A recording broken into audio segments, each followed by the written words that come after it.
grief is not something you get over, it's something you have to go through. Our society, I think, does not provide enough tools, enough awareness about grief. Sometimes we don't relate to somebody in their individual griefs. I've lost 3 of the closest people to me on the planet. One of my closest childhood friends lost him to suicide. I lost the best man from my wedding. My best friend from childhood was killed in a car accident. That was the darkest point in my life. My reality was people that were close to me were dying. I actually considering leaving my wife because I needed to spare her. The program, it walks you through Worden's 4 tasks for mourning. And Worden's first task is accepting the loss. You can't accept that the loss has occurred. You can't go anywhere from there. Worden's second task is third task is this person is not going to physically be in your life anymore. His fourth task, and this is where guardian angels really can shine, because again, what we know is that the person may die, but the relationship does not.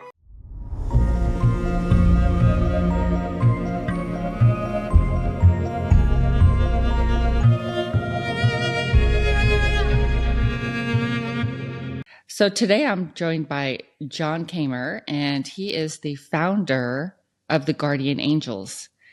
And you might not know about this program. I haven't. I didn't know anything about it. But I'm really interested in learning. And, Guardian Angels come in so many different ways. There's so many different meanings to Guardian Angels.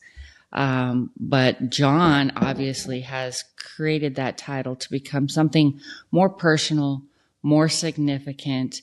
And we are here to learn more about it. So, John, welcome to my podcast, The Final Curtain Never Closes. And please do tell us, what is Guardian Angels? Well, thank you for that introduction. It's great to be here.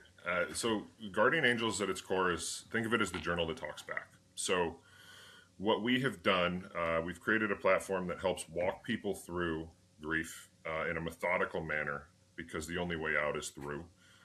And we do that using reflective journaling that we have, instead of, the traditional journal that is a monologue, right? You put words on a page or some digital form. We have used AI to turn it into a dialogue. So you're going to get instant feedback where you can dig into your internal experience. You can start to peel back those layers and start to better understand what you're experiencing. You can start to give language to it, so that you can, you can take it into therapy and be more effective and more efficient in your sessions, or you can just kind of use it as your own personal reflective tool.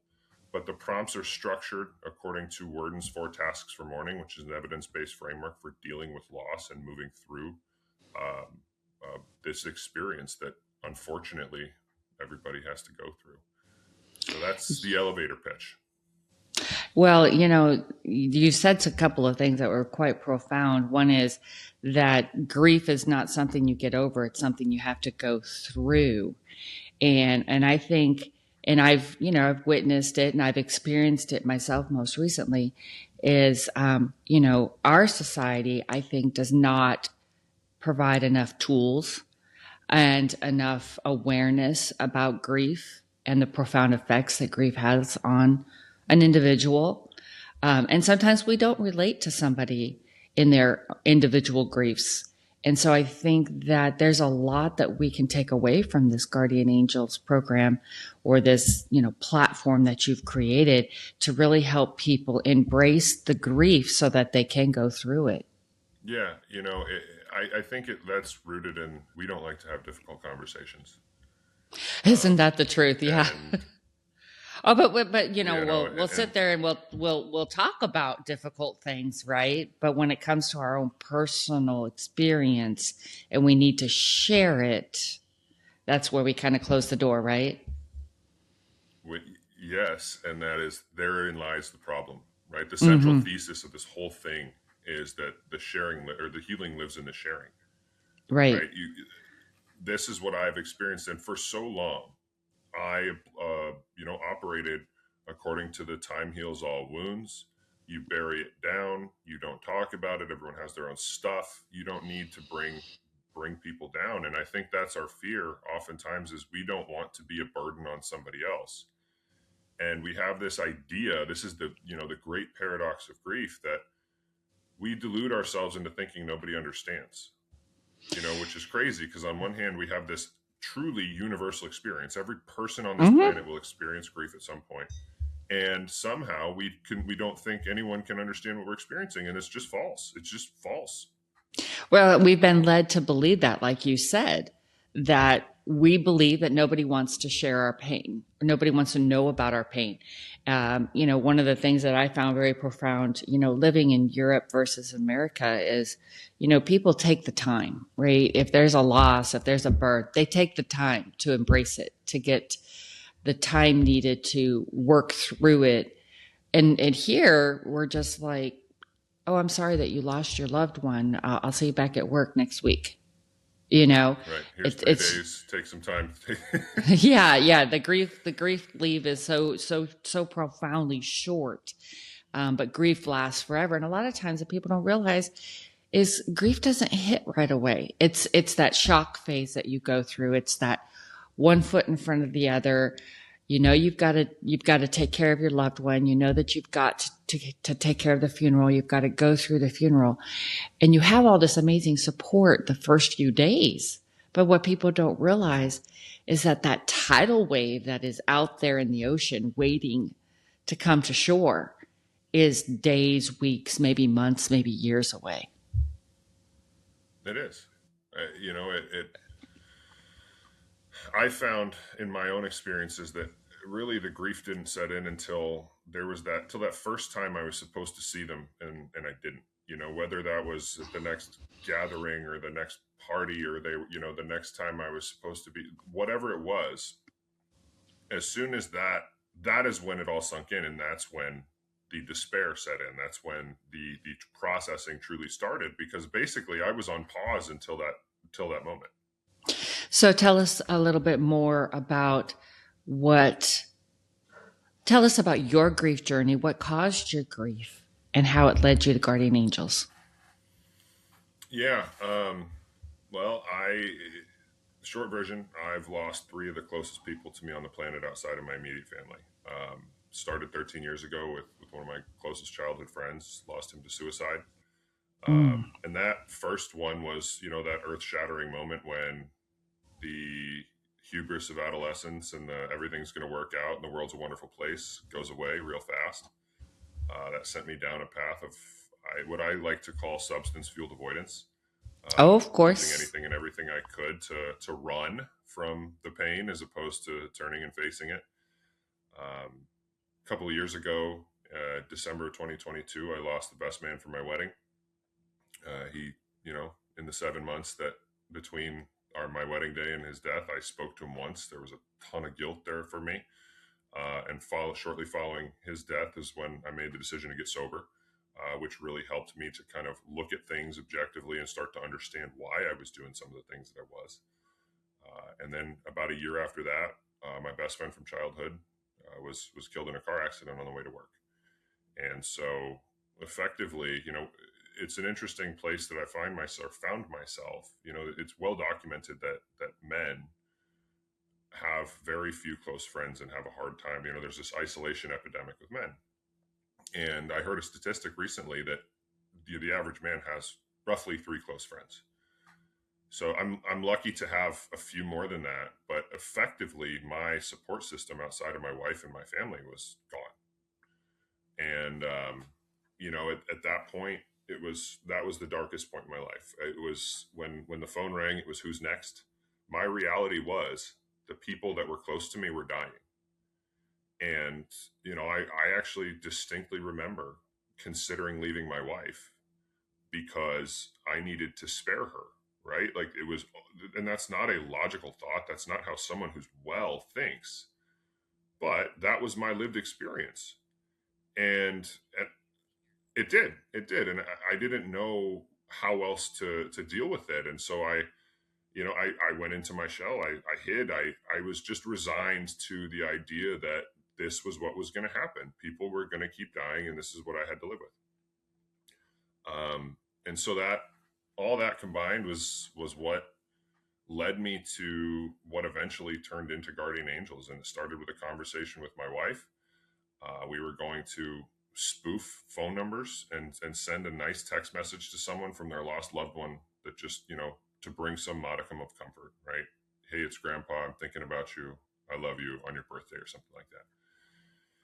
And that didn't work. There were some reasons behind that, but that turned into guardian angels, which in its first iteration was very much one of these dead bots that we're hearing about, right? Talk to your lost loved one using AI. And my experience with that triggered something that allowed me to release and finally give myself permission to forgive myself. But what we realized pretty quickly was this was a precarious position to ask people to be in or to put people in. And so after some very pointed feedback, the internet's not a particularly nice place, but I'm thankful for all of it. I brought in some licensed therapists, and we have put some guardrails on it. That's where we gave it the structure, the journaling, the Worden's 4 tasks that gives this thing this tangible quality, something that users can hold on to, that gives them back some little bit of control in an otherwise very chaotic time, and to help them kind of move methodically through this experience of grief. Wow. First and foremost, I want to give you my deepest condolences to all of the losses you did experience. It is difficult when you learn that somebody has lost so many at such a short time frame, and people that are so close. And I think there's also a form of survivor's guilt that you might have also experienced, because why them and not me? I lost both of my sisters literally 3 days apart of each other. My older sister and my younger sister, they both died of cancer. And so I literally felt like when it was my turn, I felt like I had this black cloud running around that hung over me. I will admit it did make me live life fuller, because I felt I was next, and I did have that fear also of not knowing when it was going to be my turn. And I thought, why not me, right? I'm right in that bloodline. So, again, my deepest condolences, and I totally can respect the journey that you went through. But you said a couple of things also that stuck out to me. One is when you said the precarious position that you found yourself trying to bring people to talk about their grief or to engage with their loved one. I totally understand the challenges that you face there, because believe it or not, I've faced it so many times with the museum. The precarious position of trying to get people to want to come and visit our museum and get them to open up to the concept of death, right? And that's what Guardian Angels is doing, is getting them to open up to the concept of their grief, right? And helping them get through it. So I found that very profound, that as a funeral director, people need us at their most difficult time in life, right? It's kind of like they're forced to come and visit with us and ask us to help them with their loved one and planning their funeral. But you and I, we're on the peripheral, right? We're offering them to come to us at a different time in their life to kind of like experience or engage in tools that might help them, right, in their everyday life. And I think that's very a unique and very needed in the society that we're in today.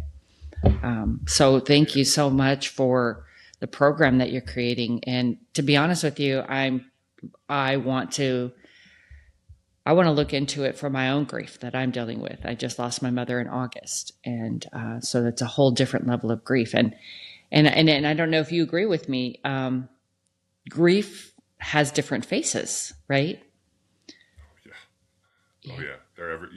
That was one of the big things that, I think a lot of us, especially those that aren't intimately involved with the grieving process on a daily basis, kind of associate grief with death, right?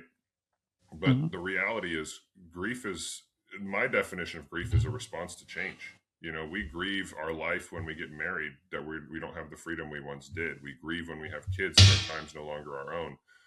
Grief is everywhere. Mm-hmm.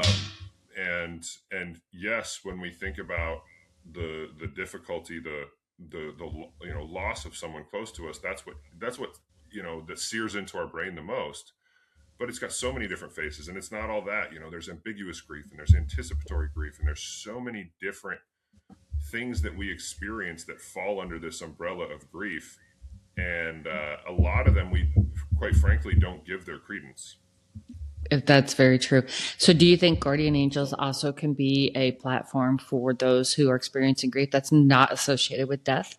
We are the way in its current form, there's a potential that people can use it for that. I won't say no, but it was not designed specifically for that. AI is beautifully flexible, and so there is an application there.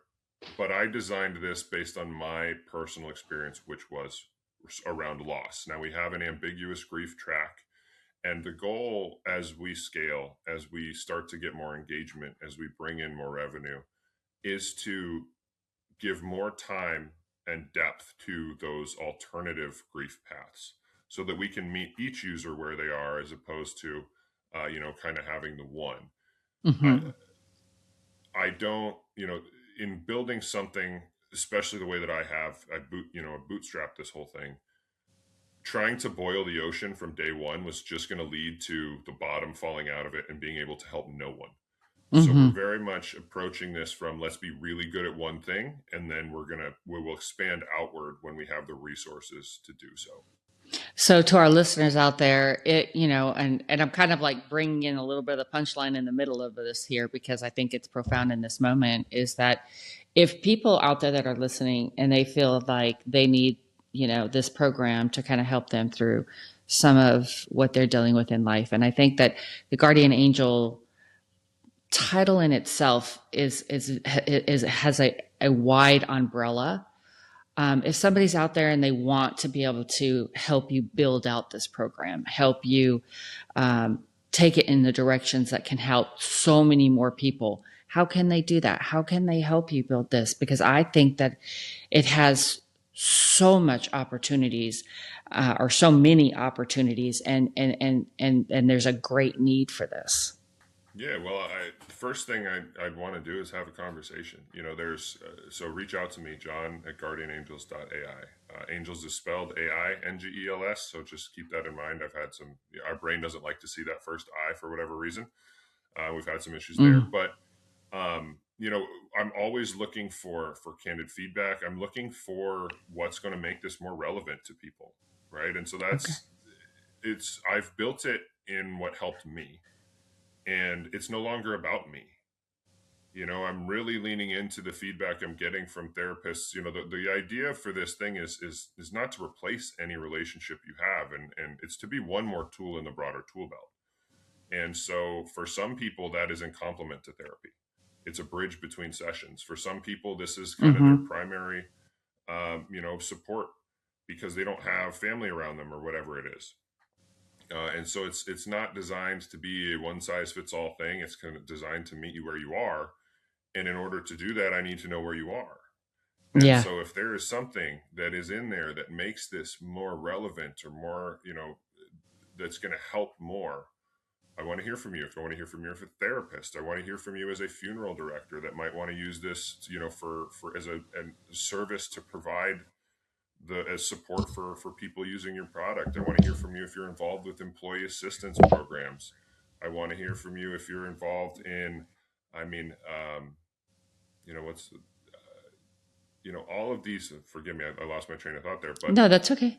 there's endless applications for it, and the goal is to address each one. And the more engagement we get, the more we can do that. And I think schools would be another great place. Colleges, high schools, middle schools, elementaries. I mean, the children now are growing up with AI. AI is their friend, basically. And so, we grew up with DVRs and VCRs and stuff like that. They're growing up with AI, right? So, Right. so it's a completely different generation that this program may be very appealing to. And, especially, because we unfortunately have seen so many, school shootings, that affect so many kids at different levels. This would be a great program for them as well.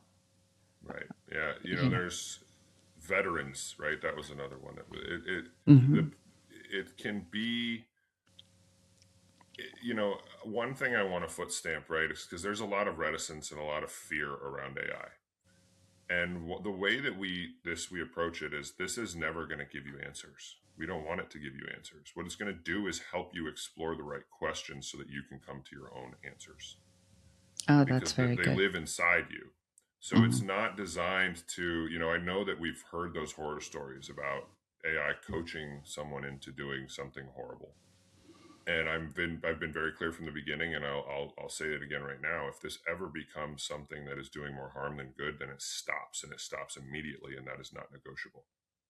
Um, but I think there is more good to be done here in helping people process and giving them a roadmap through grief. I mean, I do wonder, if I had had this 13 years ago, where I would be in life if I hadn't experienced a decade of just stagnation due to my own unwillingness to face what I needed to face and experience the feelings and all of those things that come along with grief, that you just have to experience. You don't get to skip them. You don't get to leave them behind. You don't get to go around them. It's Hmm. just not how it works. Yeah, that's very true. I've always been a death education advocate. It's kind of been my platform, and then the museum became my blank palette, if you will, to really have an Hmm. opportunity to help people understand that, death does become us all. Death will affect us all. And when we get affected at all different ages of our life, all different stages of our life. And my whole goal with the museum is to get people to embrace death, live life fuller, and understand that death is part of life. And, with this, and grief goes along with it. And one of the things you were saying is that, you don't get to not feel it. And I think that, in school, we're taught that 2 + 2 = 4, but so does 3 + 1, so does 5 - 1. So does 2 - there's so many ways to create four, right? Hmm. Just like there's so many ways that grief affects us, but we never teach that. We're never taught about the feelings and the emotions that are going to come after it. And one of the things that I always talk about and I get on my soapbox about all the time is that we are exposed to death on a daily basis. Watch the news, the first 5 minutes is about death, right? Somebody died Hmm. in our community in some tragic way. Watch some of the Walt Disney cartoons. Almost every Walt Disney cartoon, there is death in it. Hmm. Always. You watch the Roadrunner and the coyote. How many times has the coyote been smashed and he comes back to life, right? And so there's death in everything we watch. Video games now that the kids are being engaged in, quite heavily. There's death, consistent death, right?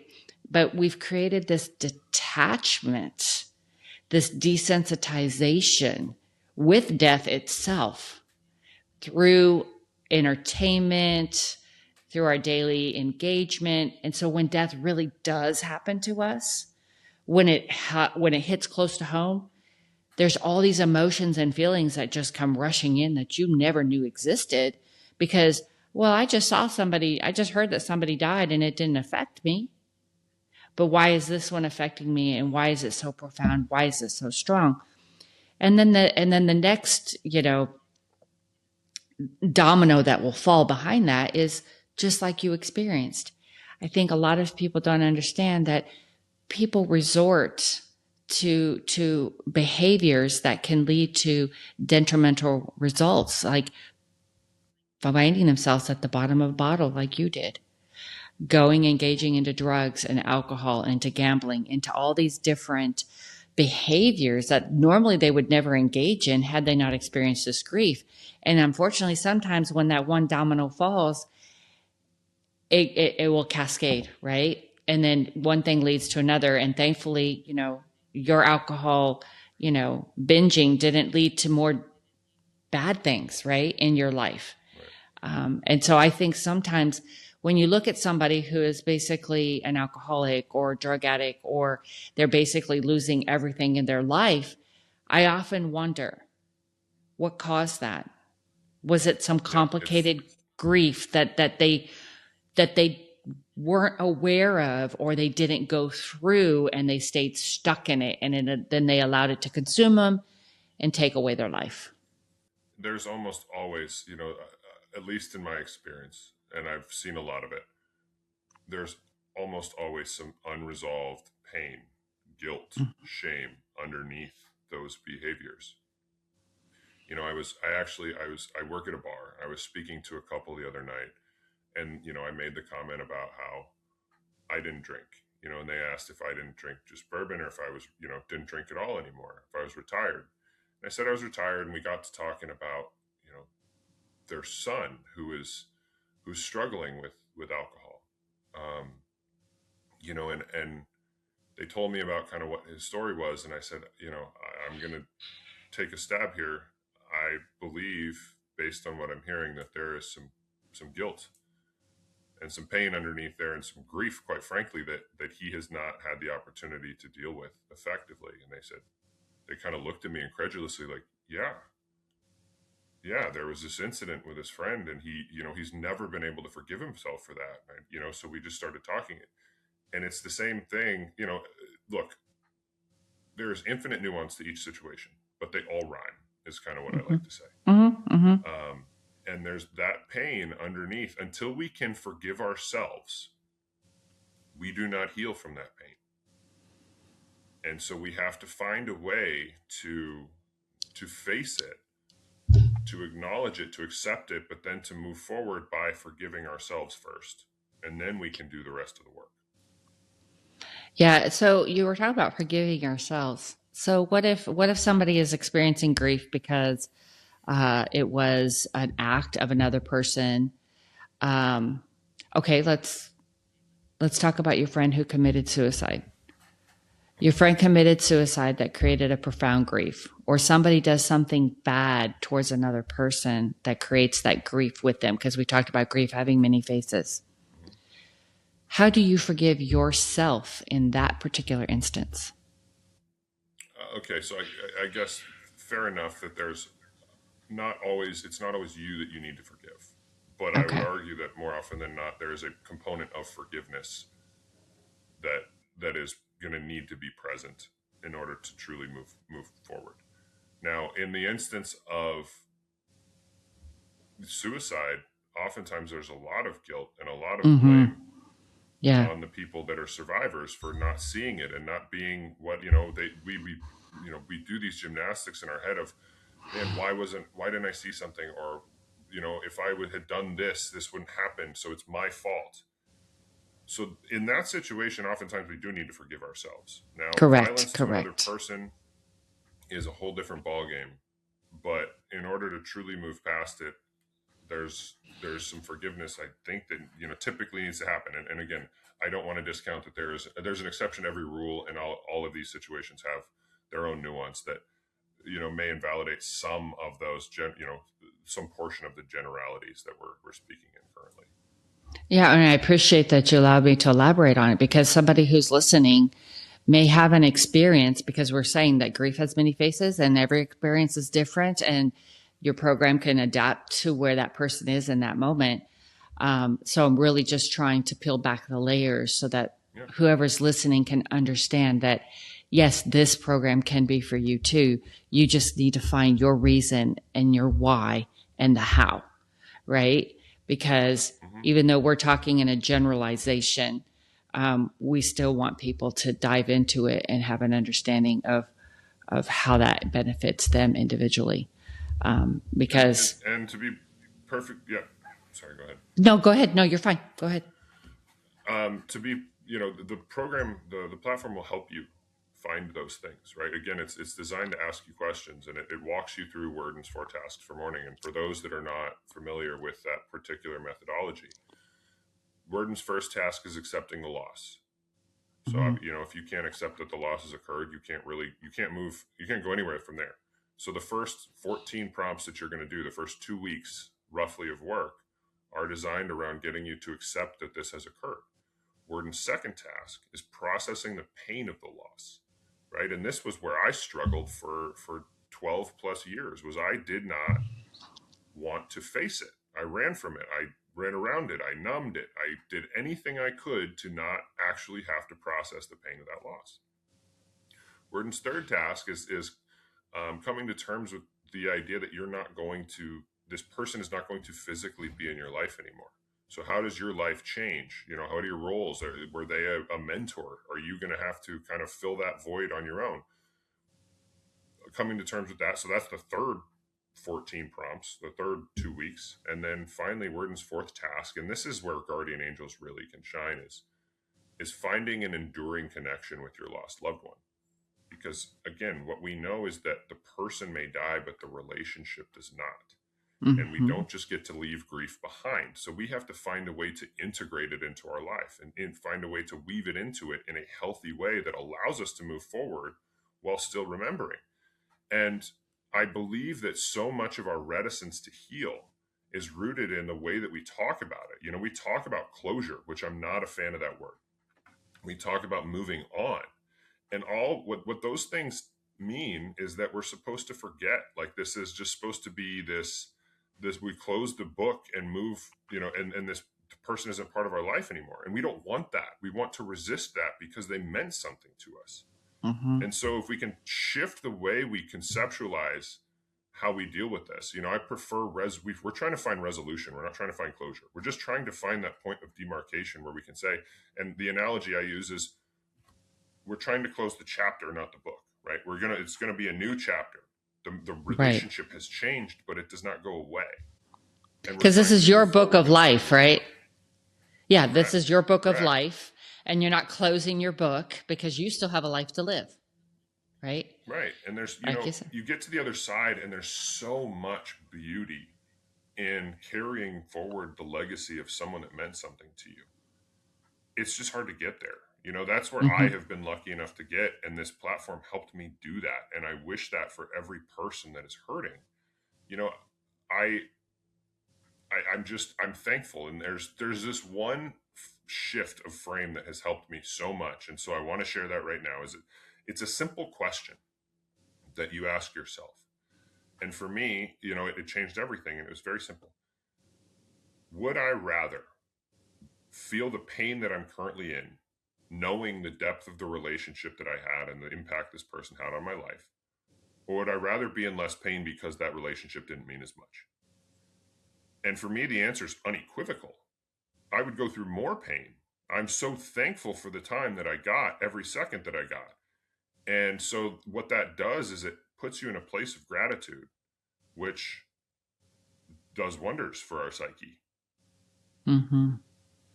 Yeah, that's pretty profound right there, is finding gratitude in loss, right?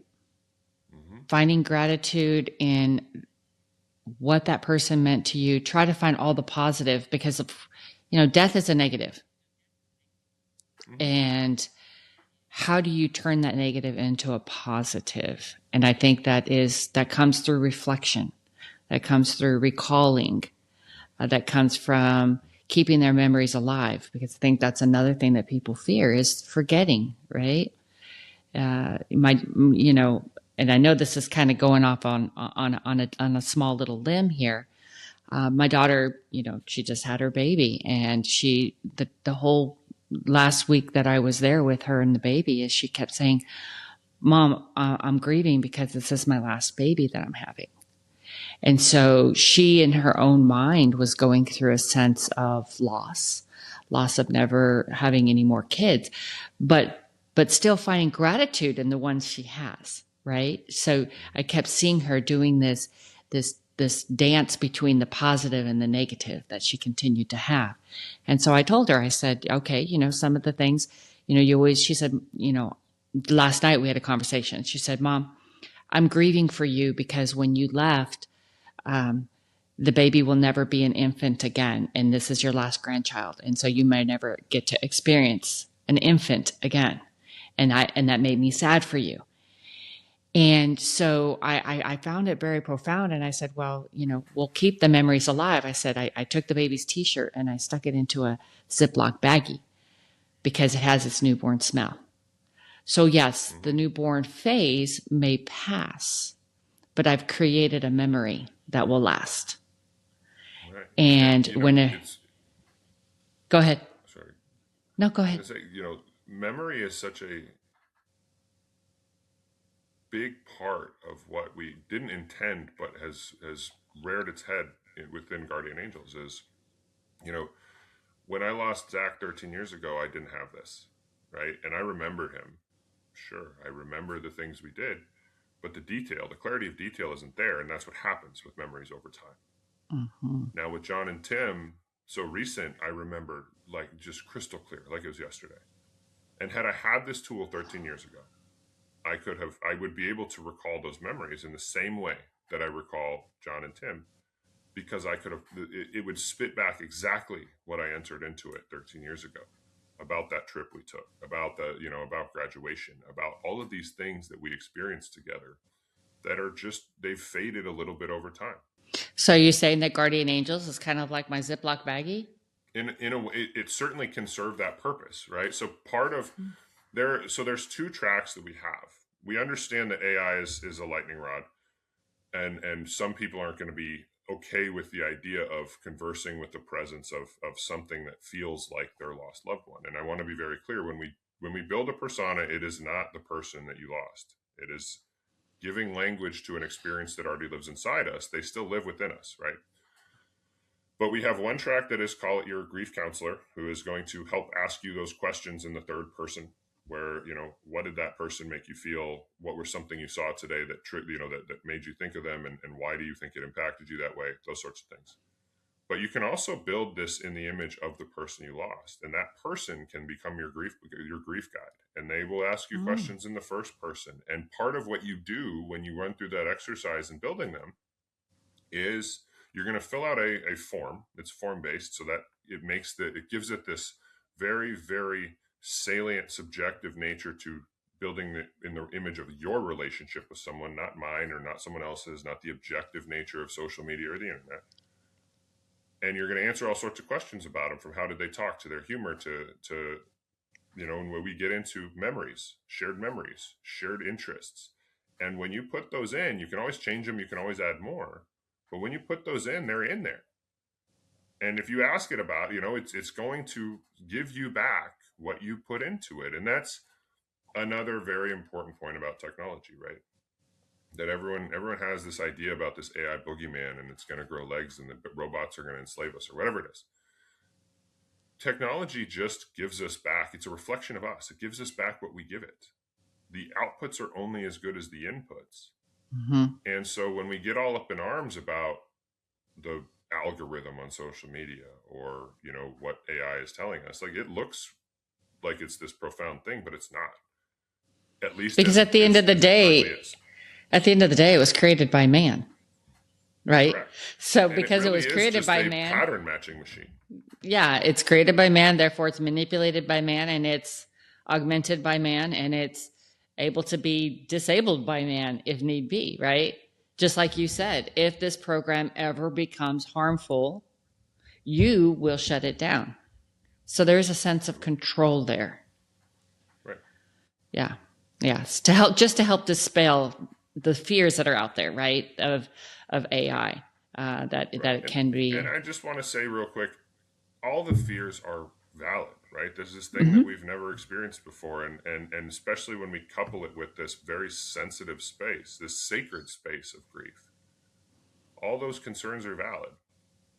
And if someone has those concerns or questions, they can reach out to me too, because I will help walk them through and hopefully allay some of those concerns. But at the end of the day, again, this isn't for everybody. And if it's not for you, that's okay too. Yeah, exactly. And it's interesting that you talk about the fear of AI. It probably aligns there with the fear of death because it's the unknown. Hmm. And until you Exactly. embrace that unknown, until you learn more about that unknown, that fear will always stay there.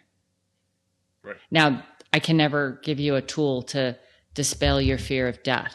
I can't. People ask me all the time, "Are you afraid of dying?" And I tell them, "I'm not afraid of dying. I'm afraid of how I'm going to die. Sure. That's my Right. fear, and that's just because it's an unknown, and it'll forever stay an unknown until it happens. And then when it happens, how will I know? Will I know? Kind of one of those Hmm. things. Uh, so AI just needs to be something that we gradually embrace. Of course, the younger generations are going to embrace it like it's nothing. I think that they won't have the same fears that the older generations have. But yet, Right. the older generations right now are the ones that probably need to be able to utilize guardian angels as a tool to help them navigate their grief and help them get through that dark tunnel into the light so that they can continue to live the life that they're meant to live. Right. Right. Yeah. It was interesting. You said when you were talking about your how to get a hold of you, and you said it was John Kammer at Guardian That's just Angels. John. Just first name. Just Just John John, at Guardian John Angels. Yep. at Guardian Angels. So interesting enough, when I was reading, the information that they presented, they I looked at it and I said, "Oh, that must be a typo," because it says Guardian Ang, has a L and G. I thought it was a typo It's until AI. you. Yeah. It is AI. I mean, you had. I did not know that initially until after Uh-huh. I talked to you. So I think it's very important that the listeners understand that it's AINGELS. So Guardian AI Angels. Yeah. So And yeah. you're not the first person to see that and be, it upsets some people, but at the end of the day, it's just a nod to that this is created because of my guardian angels. And Of it's just a course. nod to the fact that we're using technology to No, to you're give people a tool and an experience that they couldn't have before. and the title makes perfect sense. It really does. Now that you've explained it to me, and it really helps put it into perspective. And I found that interesting that you said that it actually upsets people. I find the same thing with the museum. It upsets people. It's because we can't make everybody happy, but at the same time, we're trying to do our best to help people through one of life's most difficult challenges, and that is death. Yeah, I have an interesting relationship with upsetting people because I see it as a good thing in a lot of ways. If I'm upsetting people, I know that I'm on to something that means something. And so that it's never going to be for everybody, and that's okay. But for the people that it is for, I know that we're into the space of meaning, of Mm. very profound meaning, and things that can help. And this is for those people. It's not for the people that hate it, that are upset by it, everyone's opinion is valid. I can understand why you might hate it. Honestly, if you had told me 2.5 years ago that I would be the guy on the internet talking about his feelings and how technology helped me heal from the worst parts of my life, I would have laughed you out of the building. I you know But here I am because it worked, because it did something for me. It allowed me an experience that I never would have had, and now I get to be an emotionally available dad, which is something I wouldn't have been 2 years ago. So in a lot of ways, this saved my life. Not that I was going to do anything drastic, but the life that I envisioned for myself. It saved the life of your son. It saved the life of your wife. It saved the life of your parents and everyone around you. If you think Yeah. about it, we all mean something to somebody, right? Just like those people that passed away meant something to you. We Hmm. all mean something to somebody. And we have to just understand where we fit into other people's life and the effect that we will have on other people's life if we pass away or if we can't process our grief, because we will internalize it and we will become somebody that's not healthy to be around or not fun to be around or not the good person to help raise children. So I think that there is this program, you said that, I feel that it has so many different elements and layers to it. And I really hope that people will see the value in it, not only for themselves, but for all the people that are around them in their lives, and see value in being able to capture the memories of their loved ones, the details, like you said, the crispness of those memories that we are so afraid of losing. So, yeah, why not? Why not? You Yeah. got nothing to lose. You can always, there's free 7 days on the front end.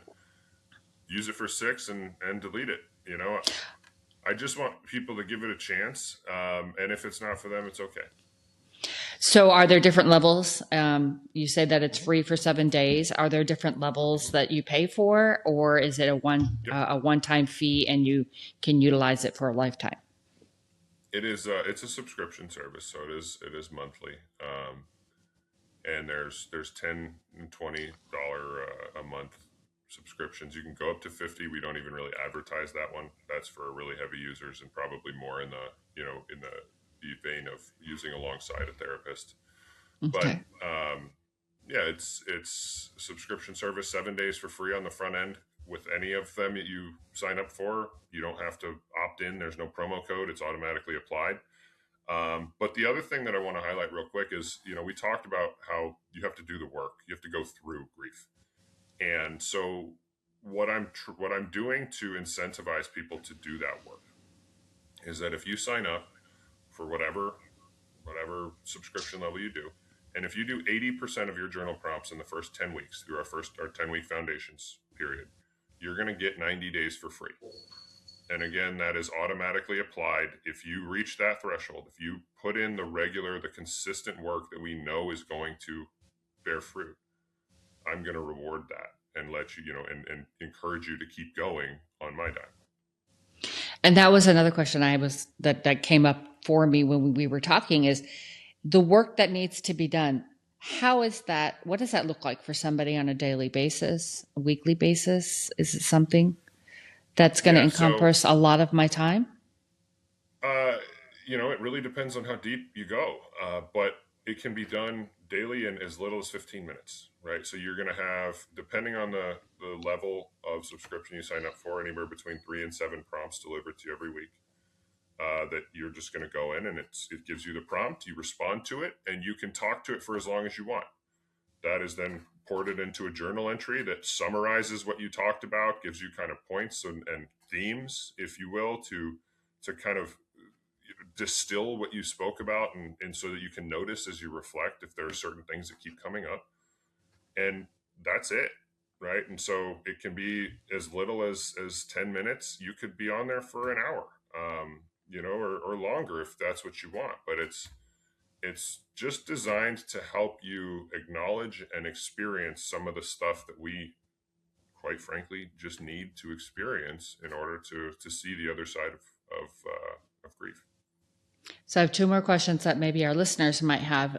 The first one is you talked about reaching this 10-week, and then I get 90 days free. How much effort, or I would say, how you said 10 weeks? Does that mean that I have to do the work? The work has to be completed within 10 weeks. How much of my time was being required so that I could reach that 10-week mark? Yep. So we give you 10. If you do 7 prompts a week, if you do it every day, the 10 weeks course, that's 50 program, that's 56 prompts. So if you signed up for the maximum one and you go through every prompt, that's 56 prompts in 70 days. So it's not, and so you would get then 90 days of 5 or 7 prompts a week. Okay. If you do the 3 prompts a week one, then you just need to do 80% of those 3 prompts a week. It's not like you have to do all of them. It's based on the subscription level and how deeply you want to get into it. Okay. But then it will just extend that same subscription for 90 days following. So both, whether I do the 3-day or the 7-day, they both have that reward at the end. Right. There's 3, 5, and 7. The 7, you can, for each one you have, we call it catch up, right? You can do a couple extra prompts every week to, if you fall behind. We understand that, you can't, sometimes this is a very heavy load and you're not going to, you need some time to process. We built flexibility in. What I just didn't want to do is have people at the very end say, oh, I need to get that, and just run through and do 70 prompts and not take them seriously, not do the work. Correct. So that is, there's some catch up, but it has to be done methodically in order to actually derive benefit. Mm-hmm. And how can you see if somebody's actually gaining benefit from the program? Can you see that on your end? That the benefit is going to be internal. Okay. There's nothing that there's no metric that I can say, oh, if you do it this much, you're 3 prompts. Now, I would, I think we can infer if someone is doing this every day, it's because they're seeing benefit from it. Right. And right. I can, say very confidently that if you do this work, even 3 times a week, but you do it 3 times a week for 10 weeks, you will learn something about yourself. And this, after that 10 weeks, this may not be the right thing for you, but you may have found clarity to where you know exactly how you now need to attack it. Got it. Mm-hmm. So my second question is, the information that I put into AI and the emotions, the personalness of myself that I put into all of this, is it protected? It is. You are in 100% control of your data. You can delete it at any time. Okay. And where does it live? And if you delete it, it lives in the cloud. Okay. But if you delete it, it's cryptographically erased. It's not, I can't get it. You can't get it. No one can get it. The other piece that I'll say is, we don't know. AI is the data that goes into AI is something that scares people. Mm-hmm, now, this runs on ChatGPT. OpenAI's user agreement for their API says they do not use this for training data. Now, that's what they say. I believe what they say. Now, just say you don't believe them. What we have done is we've solved the attribution problem. So anything you put in there cannot be tied back to you. It's tied back to me. It looks like John is having 100,000 conversations a day and he's the saddest person in the world. All of this stuff that could potentially be tied back to someone comes to me. So you will never be targeted for ads. I will never sell this information for data, for anything else. That will not be used. That is not a negotiable thing. It's not there. You're not going to talk about a trip you took to Greece with your departed and then get targeted with an ad on go to Greece for $200. It'll never happen. That's really good to know. That I think is very helpful for not only myself, but for other people as well. That's kind of afraid to get into that, that whole opening themselves up. Yeah, it's a very valid concern. And, I'd say the other thing that I get fairly often is, why would I not just use ChatGPT for this? And if you want to do that, you can. I think the big reason is what I just outlined. But if someone wants to do this on their own and they're comfortable using any of their favorite bots, I will give you the prompts. I will, email me and I'll send them to you and you can do it on your own. It's not, this is about so much more than money for me. Unfortunately, AI isn't free. Mm-hmm, mm-hmm. Right. And we also find that if you have some skin in the game, you're more likely to do the work and derive the benefit. Whereas if we just deliver something that's free, people do it twice and let it go. Yeah, exactly. There's no investment into the process. Exactly. And so we're trying to strike a delicate balance of, I certainly don't want finances to be a prohibitive factor for people. I'm actually exploring trying to stand up a nonprofit on the side to help fund people that may have financial challenges. That's very good. But at the same time, if we just give it away, there's just, the data doesn't support that it's as effective if people are not as invested, and a financial motive helps people be invested. And also back to what you were saying, I think when you pay into the service of your guardian angels, there's that level of protection, right? There, you're not going to get bombarded with ads when you talk about these personal experiences. There's this bubble, if you will, that you're providing around these conversations that people are going to create, right? Am I on the right path? That I'm basically paying for privacy. Yeah, that's one of the things. You're paying for privacy, you're paying for turnkey, you're paying for structure, and in a science-based methodology that we walk you through. Yeah. Yeah. I mean, and unfortunately in our society, they always say nothing is for free. However, the information that you and I are providing right now is free. Unfortunately, there's overhead, right? There's overhead to everything that we do in life. Just to live life, we have overhead, right? We've got to feed ourselves. Right. We have to house ourselves. We have to have our electricity and our water. We have to have these, things that are called overhead that cost money. And when you are running something to help people, that also unfortunately has overhead costs. So like you said, this isn't something that you're trying to gain any type of financial footholding in. It's more about providing a service to people with the ability to pay for the platform and the overhead that's required in order to give this to people. Right. Yeah. Yeah. It's totally understandable. And I'm trying to help our listeners understand that this is in no way a financial, gain for somebody else. It might be a little bit of a financial burden on you, but we pay to go see our therapists. So it's along those same lines. Right. So, we have to pay for things in life, unfortunately. It's just the way of life. But I think, for people to say, oh, well, I don't want to have to pay for this therapy that I'm doing for myself, but just be respectful of understanding that it's just an overhead expense. Yep. And John, I've always learned about very, very interesting concepts, and I'm so glad that you found us from our podcast, The Final Curtain Never Closes, and I really, really hope that this benefits many people. And again, John, if somebody wants to reach out to you and has questions or wants to talk to you directly, how do they reach out to you? John at guardianangels.ai. It's JOHN, and Guardian Angels is Guardian AI, so AINGELS.ai. There's also a contact form on the website, which is just guardianangels.ai. So, I think it's under the support, the FAQ page. But, you can reach out to me on social. You can reach out to me in email. There's all sorts of ways to get a hold of me, and I promise I will answer. And of course, if you cannot reach him through any of those avenues, you can always reach out to contact@nmapage.org, and we'll definitely get you in touch with John and pass on your information as well. But John, again, thank you so much for being a guest. Thank you for that wealth of knowledge.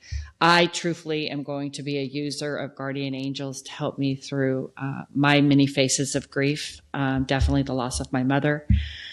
So I'm really looking forward to hopefully, having you as a guest again in the future after I have personal experiences with it. I really am eager to see how it's going to help me in my grief.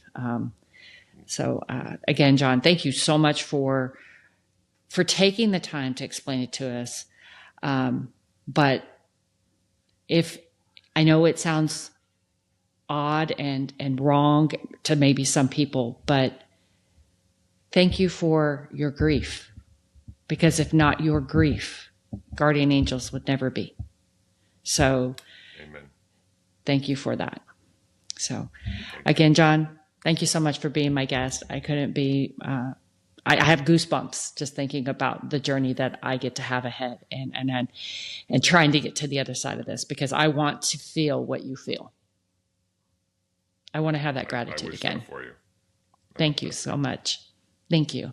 Absolutely. So you're bringing tears to my eyes. I'm going to cry if I don't end this. So thank you, John, again, so much for being our guest. And look forward to hopefully engaging again in the future. Looking forward to it. Thanks.